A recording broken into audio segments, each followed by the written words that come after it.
संतों की उपदेश देने की रीति नीति भी अनूठी होती है। कई संत अपने पास आने वाले से ही प्रश्न करते हैं और उसकी जिज्ञासा को जगाते हैं और सही सही मार्गदर्शन कर देते हैं। आचार्य रामानुजाचार्य एक महान संत एवं संप्रदाय धर्म के आचार्य थे। दूर दूर से लोग उनके दर्शन एवं मार्गदर्शन के लिए आते थे। सहज तथा सरल रीति से वे उपदेश देते थे। एक दिन एक युवक उनके पास आया और पैर में वंदना करके बोला, मुझे आपका शिष्य होना है, आप मुझे अपना शिष्य बना लीजिए। रामानुजाचार्य ने कहा, तुझे शिष्य क्यों बनना है?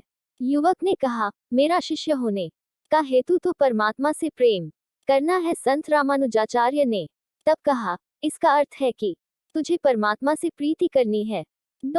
परंतु मुझे एक बात बता दे कि क्या तुझे तेरे घर के किसी व्यक्ति से प्रेम है? युवक ने कहा, ना, किसी से भी मुझे प्रेम नहीं। तब फिर संतश्री ने पूछा, तुझे तेरे माता पिता या भाई बहन पर स्नेह आता है क्या? युवक ने नकारते हुए कहा, मुझे किसी पर भी तनिक मात्र भी स्नेह नहीं आता। पूरी दुनिया स्वार्थपरायण है, ये सब मिथ्या मायाजाल है, इसीलिए तो मैं आपकी शरण में आया हूँ। तब संत रामानुज ने कहा, बेटा, मेरा और तेरा कोई मेल नहीं।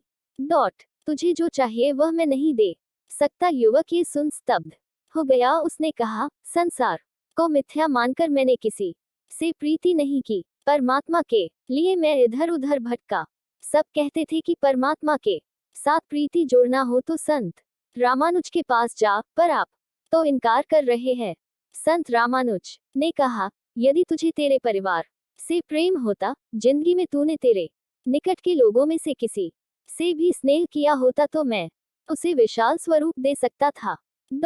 थोड़ा भी प्रेम भाव होता तो मैं उसे ही विशाल बना के परमात्मा के चरणों तक पहुंचा सकता था। छोटे से बीज में से विशाल वटवृक्ष बनता है, परंतु बीज तो होना चाहिए जो पत्थर जैसा कठोर एवं शुष्क हो। उस में से प्रेम का झरना कैसे बहा सकता हूँ? यदि बीज ही नहीं तो वटवृक्ष कहाँ से बना सकता हूँ? तूने किसी से प्रेम किया ही नहीं तो तेरे भीतर परमात्मा के प्रति प्रेम की गंगा कैसे बहा सकता हूँ? कहानी का सार ये है कि जिसे अपने निकट के भाई बंधुओं से प्रेम भाव नहीं, उससे ईश्वर से प्रेम भाव नहीं हो सकता।